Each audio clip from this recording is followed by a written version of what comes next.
Good morning. It is a pleasure to participate again to Bitkom Privacy Conference. Since I last spoke at Bitkom's 2021 conference, there have been significant developments. On the regulatory side, in February, the Commission proposed a new Data Act. In May this year, the Data Governance Act was formally adopted. These initiatives will give European companies and individuals more control over their data and make more data available for use, including for the public good. These are developments that will ultimately boost the European data economy. They enable innovation and create a level playing field while empowering Europeans to decide what happens to their data. In parallel, the Commission has also been working on common European data spaces in areas of public interest. Our aim is twofold: to overcome existing legal and technical barriers to data sharing and allow data from across the EU to be made available and exchanged in a trustworthy and secure manner.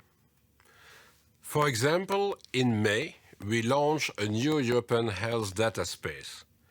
This is expected to grow the digital health market by 20 to 30%, to save us €5.5 billion over a decade of improved healthcare data exchanges, as well as saving us over €5 billion from improved use of healthcare data for research, innovation, and policy making.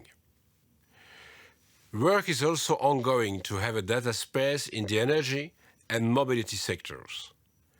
In all of this work, whenever personal data is concerned, the GDPR remains central. Any access, use, and sharing of personal data in the European Union digital market must be fully in line with all its requirements. Where personal data is concerned, the competence of data protection authorities must be preserved. They guarantee the protection of the fundamental right to data protection and they ensure a consistent approach across the European Union. Member States should be providing them with adequate budgetary and human resources to do their job. On the application of the GDPR, last year, I told you I believed it was premature to make definitive conclusions. This is still true, but there have been positive developments nonetheless.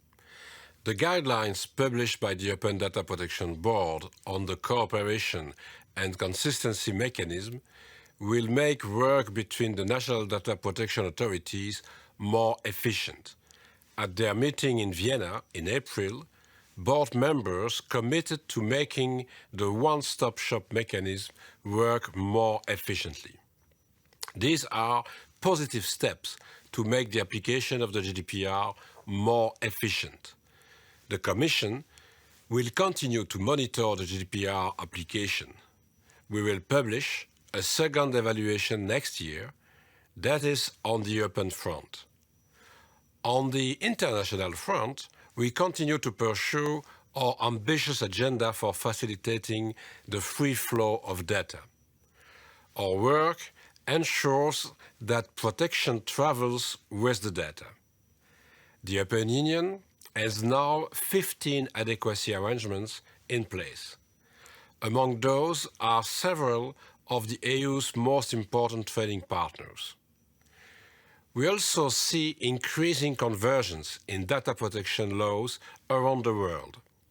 This offers new opportunities to facilitate data flows and therefore trade. This is true for many Asian and South American countries, including Taiwan and Brazil. We also continue to fight against unjustified data localization requirements. Our new trade agreements, including with New Zealand, include provisions that prohibit it. Finally, I know you want to hear about our work with the United States.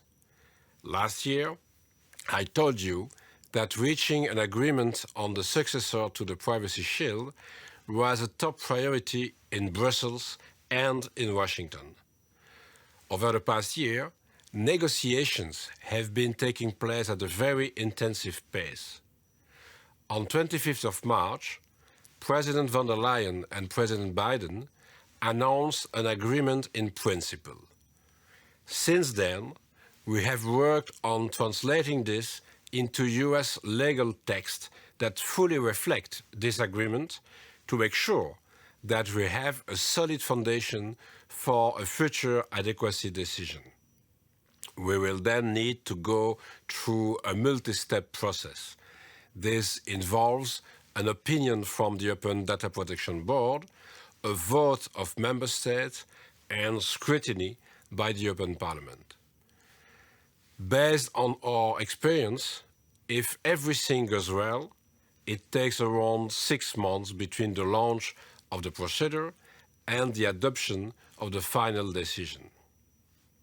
To conclude, we want the European Union to be at the forefront of a data-driven society.